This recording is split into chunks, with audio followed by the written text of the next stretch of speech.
Welcome to রকমারি বাঙালি রান্না। আজ আমি আপনাদের সাথে শেয়ার করছি একটি বাঙালি পায়েসের রেসিপি, ডাবের শাঁসের পায়েস। এই রেসিপিটা তৈরি করে নেওয়া যেরকম সহজ, সময়ও লাগে কম এবং উপকরণও লাগে খুব কম, আর খেতে হয় খুব টেস্টি। তো আসুন বন্ধুরা, শুরু করা যাক রেসিপি। আমার এখানে লাগছে লেই নারকেল, খুব কচি ডাবের শাঁস যেটা, সেইটা দেখুন, এটা খুব কচি ডাবের শাঁস নিয়েছি।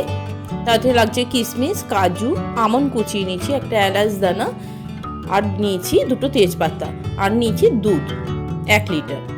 আর এখানে আমি কেশর নিয়েছি একটা বাটিতে, সেটা আমি দুধের মধ্যে ভিজিয়ে রাখছি আধ ঘন্টার জন্য। এবার আমি গ্যাসে দুধটা বসিয়ে দিলাম। দুধটা যা পরিমাণ দিয়েছি তা শুকিয়ে হাফ করে নিতে হবে। এই সময় আমি লেই নারকেলটাকে চপারের মধ্যে দিয়ে চপ করে নিচ্ছি, তাতে পায়েসটা খুব ভালো হয় এবং আপনারা বুঝতেই পারবেন না এটা কিসের পায়েস তৈরি করেছে, অনেকেই বুঝতে পারবেন না। আর এতে স্বাদটা খুবই ভালো হয়, তাই জন্য আমি বলবো আপনারাও এটা চপ করে নেবেন। অনেকে হাতে কেটে নেয়, কিন্তু এটা চপ করে নিলে খুব মিহি হয়, পায়েসটার স্বাদ খুব ভালো হয়। আমার চপটা হয়ে গেছে, আমি এটা একটি পাত্রের মধ্যে নিয়ে নিচ্ছি।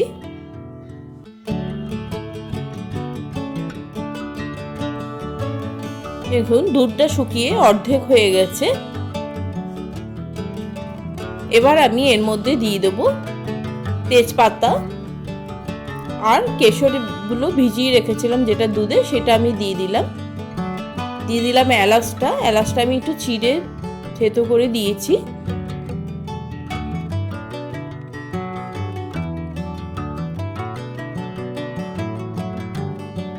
এবার দিয়ে দিচ্ছি কাজু কিশমিশ,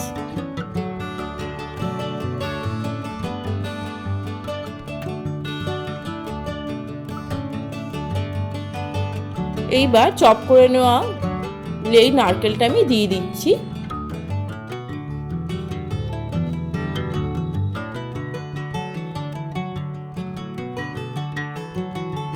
এবার সমস্তটা আমি একটু ভালো করে নেড়ে মিশিয়ে নেব।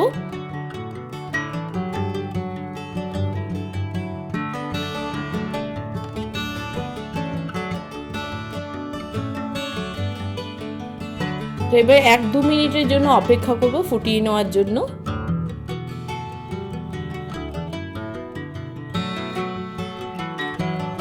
দেখুন, এটা খুব ভালো করে ফুটে উঠেছে, আর লেই নারকেলটা হতে বেশি সময় লাগে না, আর আমি যেহেতু চপ করে নিয়েছি সেটা হতে আরও কম সময় লাগে।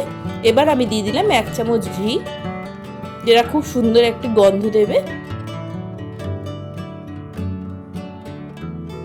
এবার আমি গ্যাসের ফ্লেমটাকে বন্ধ করে দেব।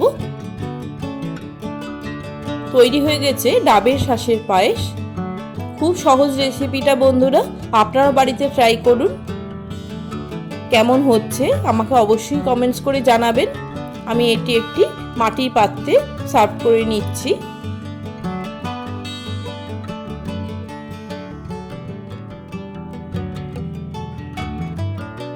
অন্যরকম পায়েস তো আপনারা খেয়েইছেন, কিন্তু একবার এই পায়েসটা ট্রাই করুন, এতটাই ভালো হবে যে আপনারা এটা বারবারই তৈরি করে খাবেন।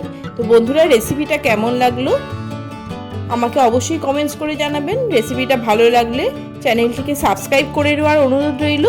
পুরনো বন্ধুদের অসংখ্য ধন্যবাদ সঙ্গে থাকার জন্য। নতুন বন্ধুদেরকে বলবো চ্যানেলটিকে সাবস্ক্রাইব করে পাশে থাকার জন্য। আরও নতুন নতুন রেসিপি দেখতে অবশ্যই চোখ রাখুন রকমারি বাঙালি রান্নায়। সুস্থ থাকুন, ভালো থাকুন, রকমারি বাঙালি রান্নার সাথে অবশ্যই থাকুন। নমস্কার।